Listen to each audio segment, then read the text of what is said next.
All right, welcome to another edition of The Rundown. We got a packed show this Wednesday, and I want to start off talking about the Monday Night Football matchup between the Jags and the Chiefs. And when this game first started, I thought, oh, geez, is this just going to be another game with many dumb Trevor Lawrence's dumb mistakes and brain farts, and the Jags are going to get blown out? 9:24 in the first quarter. He throws an illegal forward pass, and Troy Aikman talked about it on the broadcast on how Lawrence has just had many confounding mistakes this past season, and that was just one of them. And the Jags really, really looked in trouble when the Chiefs went up 14-0. It looks like the Chiefs had their swagger back. Travis Kelce had a touchdown catch. On that play, though, Juju Smith-Schuster had an illegal pick. He was 1 yard beyond the line. But Mafia Mahomes, he goes up to the refs, and the refs pick up their flag. And I'm thinking, okay, yeah, the Chiefs, they're rolling. They're just picking up where they left off against Baltimore. But I want to give the Jags credit for their resilience. And there was really one play that I liked that showed they really had guts. It was 13:41 in the second quarter.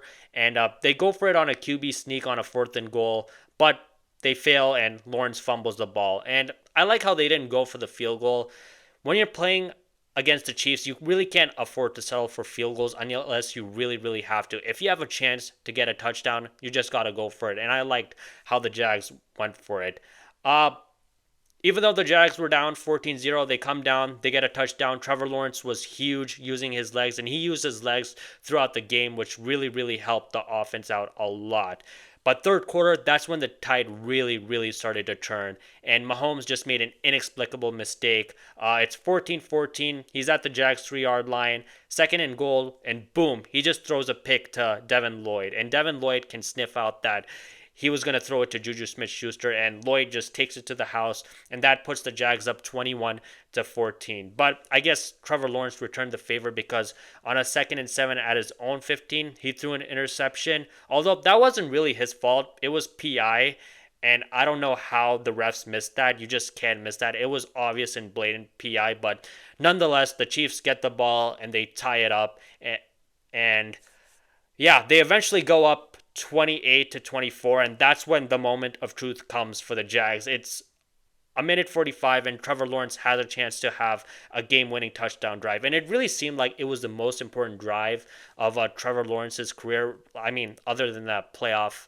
win against the Chargers, Trevor Lawrence really hasn't had many other big moments, and on Monday Night Football in front of like millions of people watching, I think this seemed like a good chance for him to just make his mark, and he absolutely made the most of it. There was this crucial 3rd and 7. They're at their own 43, and he throws a 33-yard bomb to Brian Thomas Jr. with a little less than a minute left. And I'm thinking, okay, good throw and catch by Thomas, and I'm thinking, okay, it's Lawrence time. He also had a good pass to De'Ami Brown, and they're at Kansas City's 11. 2nd and 10, he takes a delay of game, and I'm thinking, oh, geez, just another dumb Trevor Lawrence play at a crucial time. He had that dumb play against San Francisco where he just slid out of bounds when he should have slid inbounds, and they should have just ran the clock down. Now, luckily, they were able to win the game, but I'm just thinking, oh, Jesus, this is just going to come back to bite them. And they also had to take another timeout, and I'm thinking, yeah, their offense just looks out of sorts. I think this is probably over. But they get a little 2 yard pass to Brown, and then they get a penalty. Brian Thomas is like in the end zone. He turns around for the ball, and the corner just impedes his ability to catch. And so they go to the 1 yard line, and this is one of the most craziest plays that I've ever seen. They're under center. The right guard steps on Lawrence's foot. He trips, and I'm thinking, oh, geez, the Chiefs rushers are just going to get to him, tackle him, and that's it. It's game's over. But he gets up, and he just evades the Chiefs defenders. And Chris Jones, it looked like he didn't really try on the play. I don't know if he thought Lawrence was down or what, or he just quit. I'm just going to assume that Jones thought that Lawrence was down, because I refuse to believe that a player like Chris Jones would just quit. But nonetheless, Lawrence gets up, he stumbles into the end zone, and they're up 31-28. Although it wasn't game over yet, because the Chiefs, we all know that it's not over till it's really over. And the Chiefs, they had their shot with about 16 seconds left, and they could have made it an interesting game if Hollywood Brown made that catch. And if Hollywood Brown makes that catch, they have a chance to get into field goal range, but he just didn't turn around on time. And that was it. That was game over. the Jags defense came through and the Jags were able to get the dub on a game-winning touchdown drive from Trevor Lawrence. And good game for Lawrence. Other than a few head-scratching mistakes, I thought he played really, really well. He threw a bomb to Travis Hunter, and I was thinking, finally, thank God, it's good that we have a Travis Hunter sighting. And Travis Hunter, he really made his mark on this game also. He had a good defensive play on Travis Kelce on a critical third down, and it's good to see him finally get going. And the Jags have proved that they're a legit team. I thought that they were kind of fraudulent, but after winning against the Chiefs, now maybe later in the season it'll prove that the Chiefs are not as good and they may miss the playoffs. I don't really care. I still think that this is a big win for the Jags, and the fact that they were able to pull this one out against a team that's made 3 straight Super Bowls is really, really impressive. And as for the Chiefs, I'm still a believer in them. Unfortunately, these things happen. Mahomes throwing that pick six.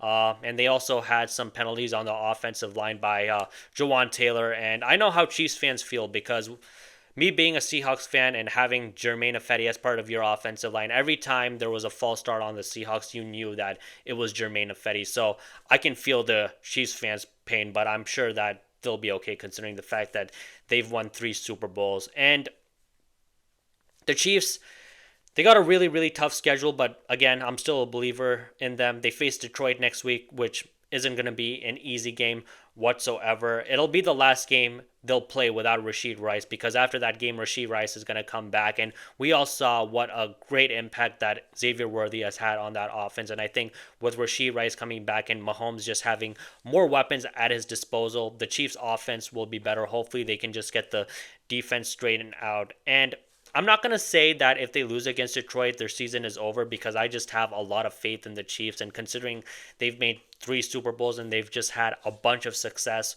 over the past 6 years, 7 years since Mahomes has been the quarterback, I'm willing to give them more leeway. But if they do lose against Detroit, my hope is going to be hanging on a thread because after that, it just doesn't get any easier, because they got the hardest schedule. I mean, other than the sorry Raiders, but who knows, maybe the Raiders can pull out a win against them, but I'm skeptical because, like I said in the last episode, Pete Carroll just can't seem to win against any good teams for the most part, and neither can Geno Smith.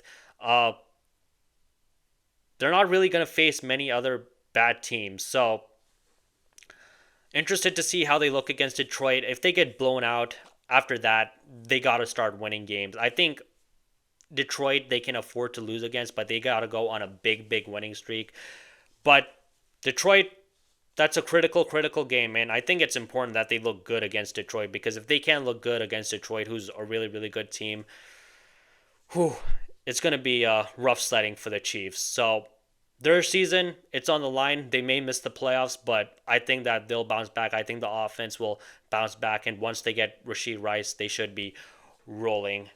Now I want to talk about college football a little bit, and I want to talk about Mr. Bill Belichick. It's been rough for him at UNC. I was rooting for him to do well at UNC. I think he's taken a lot of strays ever since Brady has left New England. People talking about he can't win without Brady. I think that's just a little bit harsh. I think that he's the GOAT NFL coach in my position, in my opinion, But I'm just not sure that he's capable of coaching at the college level. WRAL, the local news affiliate, they came out with a report just about the chaos at UNC. Players, administrators, parents, they're just annoyed. There's preferential treatment. Apparently the GM, Mike Lombardi, is a total ass who nobody likes. That was a quote. And I thought that there would be growing pains for Bill just coaching at the college level. But this is way worse than I expected.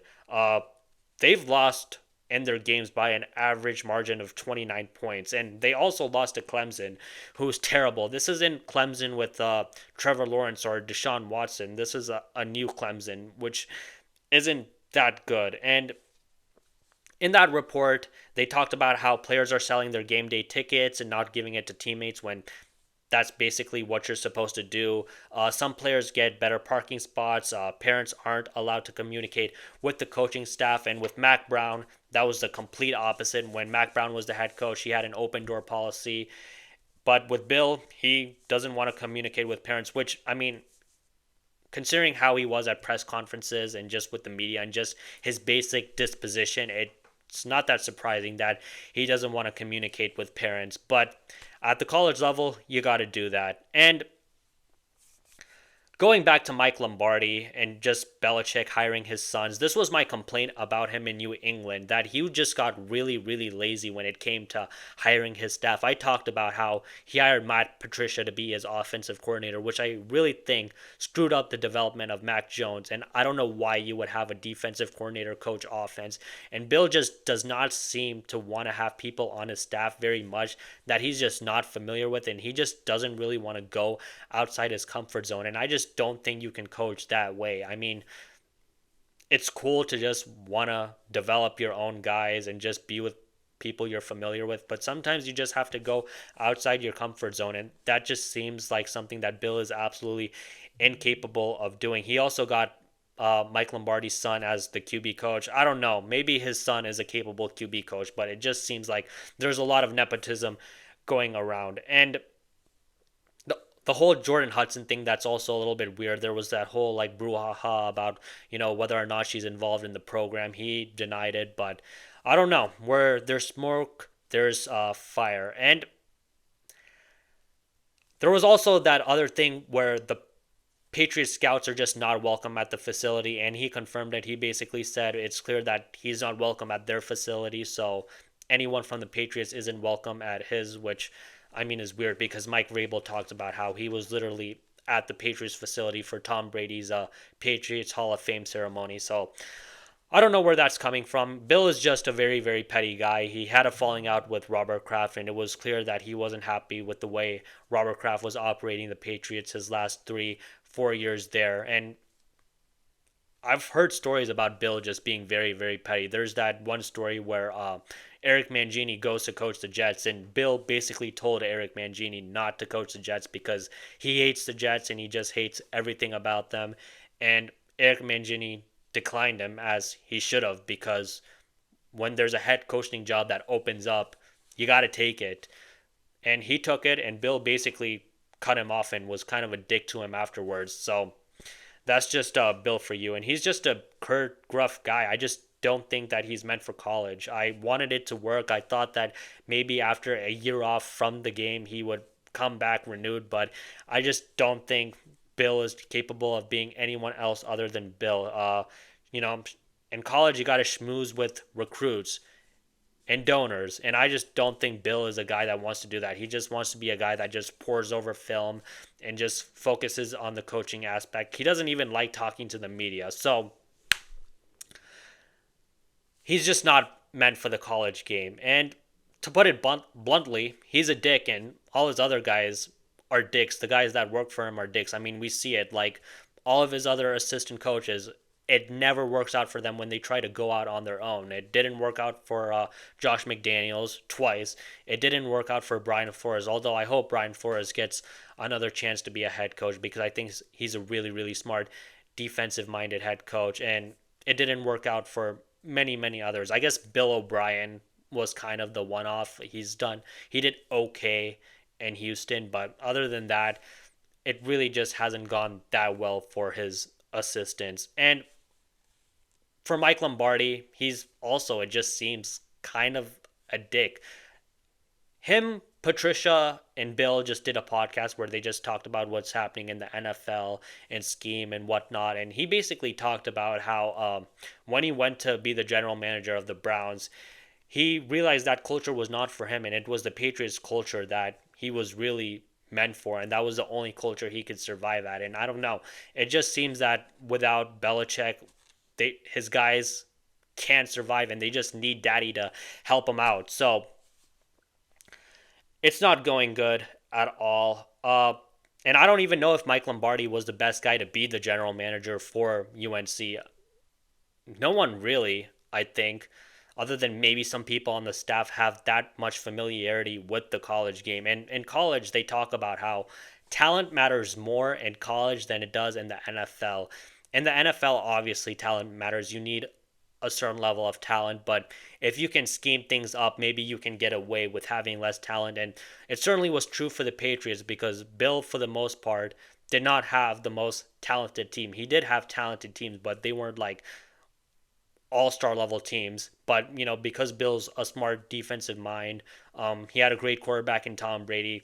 They were able to get away with it and win multiple Super Bowls. In college, scheme doesn't matter as much. You just need to be able to recruit four-star guys and five-star guys. And if you're not able to do that, you're not going to go anywhere. And I don't know, just based on all the chaos that's going around, if I'm a parent, am I really going to advise my 17, 18-year-old son to go play at UNC for a guy who doesn't seem to have a handle on things? And with all the reports coming out, and perception matters, and to these parents, it's absolutely going to matter. So I don't know. I just don't think that Bill is long for college. And it really seems like his college tenure is going like Urban Meyer's NFL tenure in Jacksonville. They just do not seem like fits for each other whatsoever.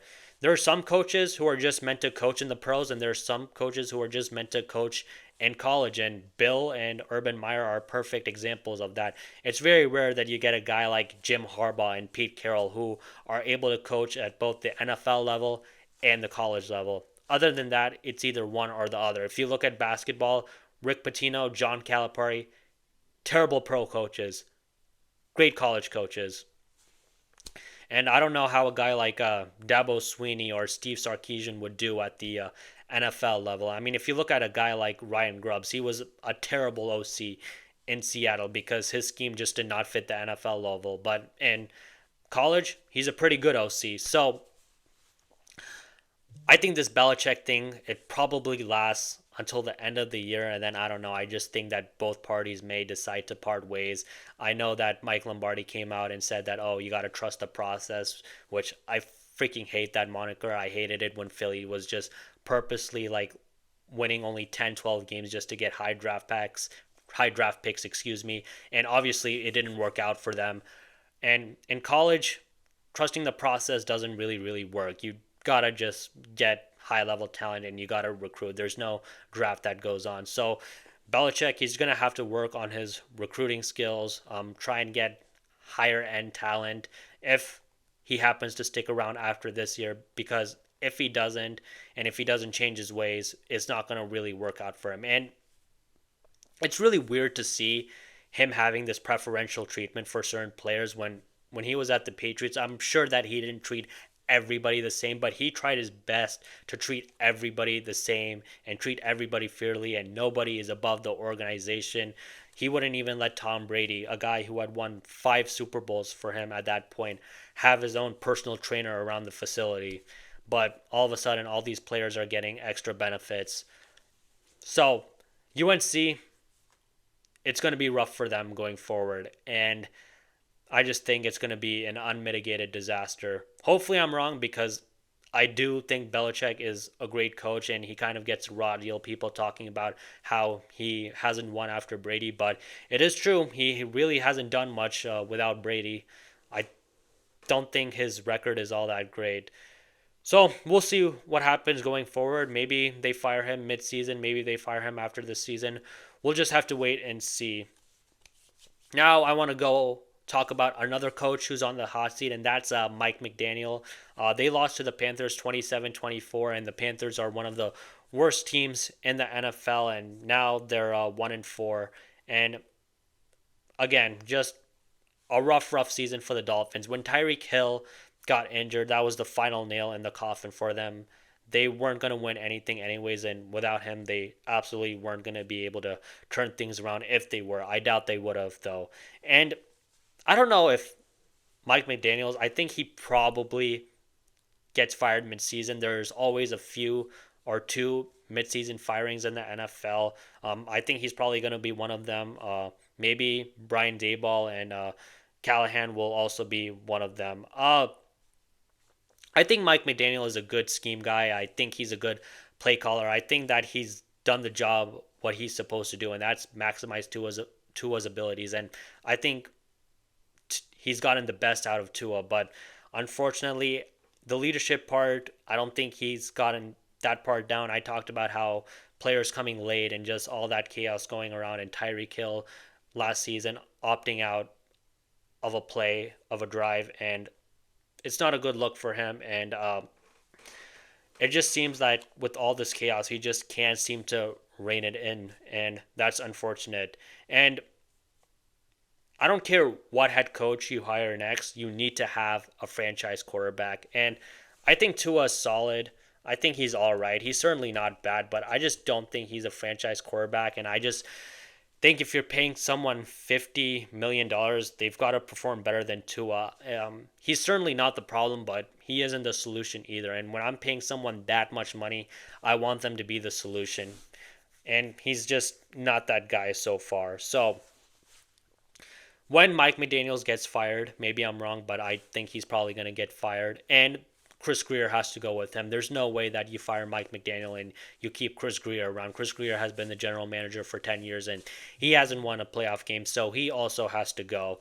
The next coach and general manager that come in, I think you have to give them grace in finding their next franchise quarterback, because unless you have a franchise quarterback, you're just not going to win in the NFL unless your name is Mike Tomlin, because Mike Tomlin, he can win with any quarterback. He can win with Aaron Rodgers or he can win with Duck Hodges. He can somehow pull out 9-10 win seasons, which is crazy. But other than that, many other coaches aren't capable of winning very much.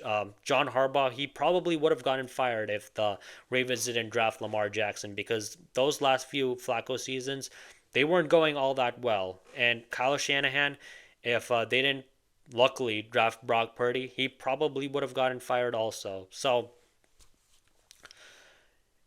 you need a franchise quarterback to win. No matter how much talent you surround around them, if your quarterback isn't capable, you're just not going to go very far. Look at the Colts. Daniel Jones is winning games and he's playing really, really well. They weren't going to do that with Anthony Richardson. And if they did stick with Anthony Richardson, the Colts absolutely would have been screwed and Shane Steichen probably gets fired. But they find a competent quarterback in Daniel Jones and he's probably going to keep his job this season and they're probably going to make the playoffs and we'll see what they do there. So I think for the next general manager and coach, Stephen Ross, the owner, he's got to give it time until they find a franchise quarterback and just build the talent around them. So we'll see what happens with Miami going forward, but I think it's going to be a lot of losing, and they should just try and have a good draft pick this year and see where it ends up.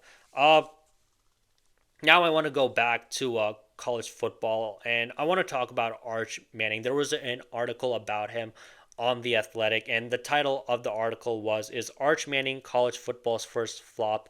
Why his slow start feels unprecedented?" And it was written by, I'm not sure if I'm pronouncing this guy's name right, Will Leitch. There are basically a lot of people in the media calling him out for being harsh, and usually I don't like to call out people in the media or just call out people in general, because it just feels like many people want to get on their high horse and just call out people for what they deem to be wrong behavior. And for the most part, they overly exaggerate things and it really, really feels performative. But I think I have to agree with most people that he is kind of being harsh on Arch Manning. And I know that when you have to like title headlines or videos, it has to be a little bit hyperbolic. So I get that, but I still think that the title of this article was entirely too harsh. And to be fair a little bit, when college athletes are getting paid the money they're getting paid, the scrutiny is bound to come. But flop, I still think, is a little bit too harsh. I don't think he's the first five-star kid to come out of high school to not perform well at a major college program. I mean, if you look at these 247 college QB rankings in past high school years, the vast majority of those quarterbacks, they don't really do anything substantial in college. And even the few of them that happen to make it to the NFL, they don't do anything in the NFL either. So just because you're a five-star recruit in high school doesn't mean that you're going to be this great player. It just doesn't. So I think that's ridiculous. But going back to this article, to be fair to this guy, I think he was pretty nuanced. He talked about how Arch Manning has a pretty wobbly O-line and how just people love flops, whether it's Darko Milicic or Kwame Brown and the NBA or Jamarcus Russell in the NFL. But again, this was all media hype, just like it was with Shedeur when many people were talking about how Shedeur was a first round pick and it was between him and Cam Ward as the number one and number two quarterback in the draft. And that wasn't the case at all. I think most people had him in the NFL, at least as a second rounder or third rounder, and the media absolutely just botched that whole thing because they wanted to hype up Shedeur and all the hoopla that comes with him. But with Arch, they're doing the same thing. He's the nephew of Peyton and Eli Manning. He's the grandson of Archie Manning. And they wanted this guy to be the next great thing. I mean, obviously, the media and people, they just love people who are just related to, great talents, whether they're the son or the nephew. And since he has the last name Manning, that's football royalty, the media badly wanted him to succeed. And if he did succeed, it certainly would add to the storyline and intrigue, and they just put undue pressure on this kid. And now that he's not playing well, they just want to excoriate him. And I think many people in the media just need to look at themselves in the mirror and wonder, if they went wrong and just evaluating this kid. But I don't think that they're going to do that. I think they're just going to say, oh, we expected you to be this great prospect. We expected you to come out the gates on fire and potentially be a pick in this year's NFL draft, but that's just not how it works. But instead, they just want to blame the athlete. I think you got to give Arch another year, and maybe after another year he can prove that he's an NFL player. Or if he isn't an NFL player, that isn't a big deal because, like I said before, many of these top-rated high school quarterbacks, they really don't make it to the NFL. So if he doesn't, he's a Manning. He's going to graduate from a good college. He'll be fine. But considering all that's going around in Texas, and look, he isn't playing well. He can certainly do things better. I think you got to give the kid more grace. I mean, there's a reason that he sat behind Quinn Ewers for a couple of years. And it wasn't just because there's a hierarchy. If he was really that good, it wouldn't matter. They would bench Quinn Ewers and they would start Arch. So it is what it is. Sometimes it doesn't work out. I mean, there have been many athletes, NFL or NBA, where their sons try to play that sport and it doesn't work out. And who knows, maybe Arch will be one of them. But I just think the media needs to lay off of him. If he's playing well, just say he isn't playing well. If he plays good, then yeah, sure, praise him, go for it. But there's no need to go for he's a flop, he's a bum. Just let the kid chill out. If he makes a great play, there's no reason to say he's the greatest thing since sliced bread and he's going to be like his uncles or his grandfather even. But I don't know if the noise is going to die down. I hope it does, but we'll just have to wait and see. And the last thing I wanted to talk about, I want to go to the NBA, is about Giannis Antetokounmpo. Shams Charania reported that the Knicks were looking to acquire Giannis via trade sometime in August, but those talks never really went anywhere. And not surprised because the Knicks, they gave up a lot of draft capital to get Mikal Bridges. Specifically, they gave up 5 first-round picks to get Mikal Bridges. And Sham says that Giannis and his agent are looking to maybe get traded mid-season if things don't work out. And I don't know how feasible that's going to be considering Giannis is making a lot of money and mid-season trades are going to be hard, especially with this whole second apron thing. But where there's smoke, there's fire, and I think that there's absolutely a good chance that Giannis gets traded in the summer of 2026. And I talked about before the season that Giannis would probably get traded next summer because I don't think that the Bucks are going to be title contenders, even with all the injuries that are going around in the East, whether it's with Tyrese Halliburton or Jason Tatum. Although Jason Tatum has said that he does plan to come back this season if he's 100%, and it looks like he's really, really progressing well in his treatment. So who knows? Maybe he will come back, but I just don't see the Bucks as a playoff, contender that's going to go really, really deep. I think they're probably going to go out in the first round again, like they have the past few years. I know the past few years they've had injuries a lot, but I just don't know if this team is talented enough. In today's NBA, a superstar just can't carry you to the second round or Eastern Conference Finals or the finals anymore. You just need to have more depth and talent around your team, and it's the teams that really, really have depth that go far. We saw that in these past, at least, well, not 2024, but 2025, we absolutely saw that it's depth that wins. And I think that's going to be the norm going forward. I mean, with LeBron and Anthony Davis, those are two great players, but those guys got knocked out of the first round. So just because you have a superstar player, that doesn't mean anything anymore. You still need to have the requisite talent because the NBA is more deeper than ever. I'm really interested to see if the Bucks trade Giannis to the Knicks because the Knicks just don't have a lot of assets. I don't know if the Bucks are going to be willing on to take Carl Anthony Towns and OG Anunoby and just some bad draft capital. I highly doubt it's going to go down that way. Maybe they do Giannis a solid and do trade him to his preferred destination because it really, really looks like he wants to go to the Knicks, and they just may be like, you've been here for 13 years, you won a championship. For the most part, you were loyal. You gave this fan base great memories, so we'll trade you wherever you want to go. But I don't think it's probably going to go down that way. I think that if they are going to trade Giannis, they're going to make sure that it's good for Giannis and that it's also good for them. And Giannis does have a little bit more power because basically after the 2026-2027 season, he is a free agent. So he kind of does have leverage in that regard because if he goes to a team, he can just say, I don't want to be here. I'm just going to be here for a year. And after that, you're going to be left with absolutely nothing.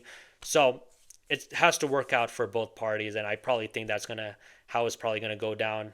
Bucks probably go out in the first round, maybe second round if they're really, really lucky. And Giannis probably demands a trade unless the Bucks can somehow make a miraculous move and they can trade for another star and they can still have some good depth. But I don't know if it's going to go down that way. And I guess one thing I will say about Giannis is be careful what you wish for because things in the NBA can change quick. Just because I don't think the Bucks can be title contenders this year, it doesn't mean that they can't be title contenders going forward. And with good general management, things can change. Although I am kind of low on Doc Rivers, I don't know how far you can go with Doc Rivers if he's your coach. He's had talented teams in the past and they really haven't made it out of the second round.